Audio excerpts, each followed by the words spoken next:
Have either of you encountered a shared near-death experience? In other words, a person died, there was a witness accompanying them, but the person who died was then brought back. Okay, so if so, how did the accounts of the two or more people compare? Raymond, how about you start? I would have to think of one that comes to mind was a wonderful man I met who was a businessman when I was in medical school. And he had an experience where Christ came to him when he was in the hospital and explaining to him that he wasn't going, he wasn't going to survive it. And so he was all prepared for that. But then the next morning he was crying because he realized that there was a son of his who was still, is having troubles. So he said, Christ came to him and said, well, okay. This is since you asked for on behalf of somebody else. So in his point of view, the decision was made that he was going to go on.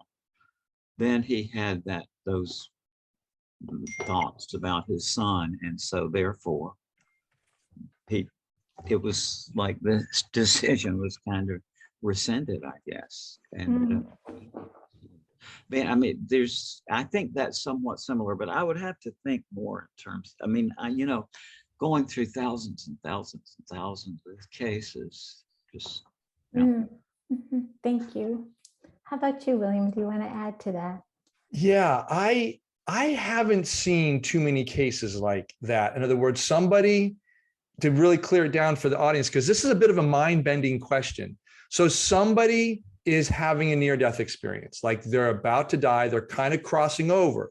So they're in all that phenomena that we see in the near-death and shared-death experience. They may be seeing the light, they may have a life review, all that's going on. What this question is getting at is, are there shared-death experiencers? Now, there are people that witness, observe, or accompany the person who is brushing with death, the near-death experiencer, observe the similar phenomena, and then obviously the near-death experiencer does not die, comes back to this human existence, and likewise the would-be shared-death experiencer comes back as well. I hope that's making sense, because we have all these terms that's difficult to break down.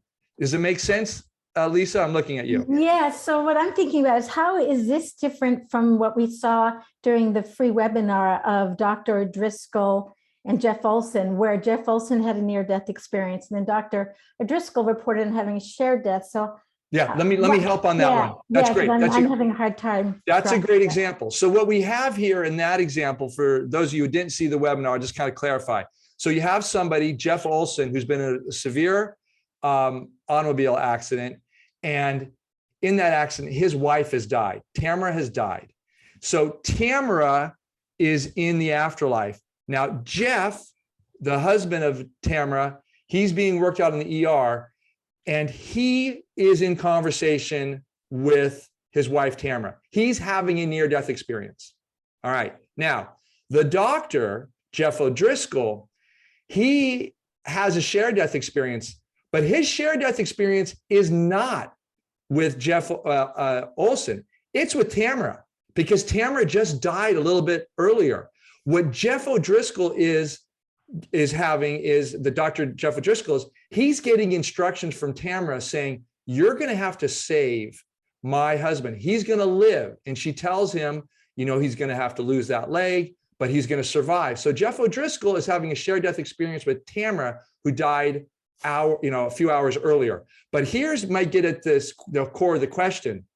Jeff O'Driscoll never says that he sees Jeff Olson in the afterlife. He never has a shared SDE. He is not sharing in the SDE with Jeff Olson. So that's as far as we know. Okay, now I'm going to say something else here about this. And I know these are mind-bending questions, because both Raymond and I know we think about these a lot. And if you're getting a little confused in the language, you're right where you need to be, because this is tough stuff to unpack. But let me tell you something that will be relevant to this question. We have a lot of shared death experiencers, primarily mothers who have, I will say, sons, most likely young sons aged 18 to 24. We know that's a volatile time, high risk behavior for that age group of male persons, and automobile accidents, motorcycle accidents, other types of accidents, and just health conditions. In fact, you will see a case in module 3 with Marguerite.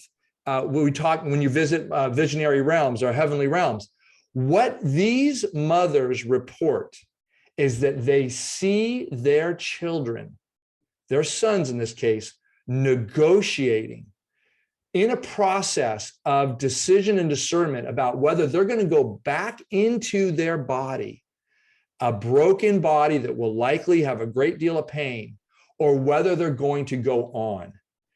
And in all of these cases, the 3 that I'm thinking of, and there are more, but I've just drummed up 3 when I saw this question last night. I said, okay, let me just review my own mental files on this.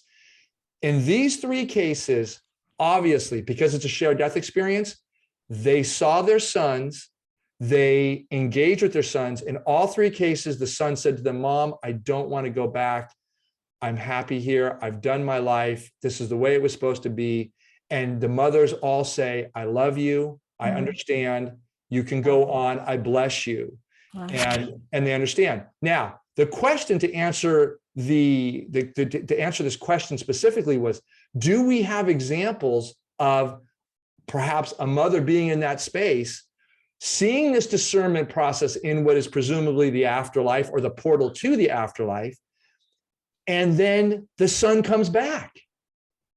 Now, Raymond shared a case where he thought that, this is his first example, where the father says the son or one of the relatives had made a decision to go on, and then the father thought that person was going to go on, but then he came back.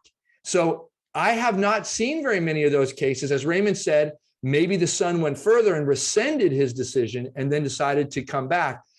Typically, I don't see that. I see when I get shared death experiences like this, the most of the time it's mothers, and they report that they see this discernment process going on, but the loved one goes in and does not return.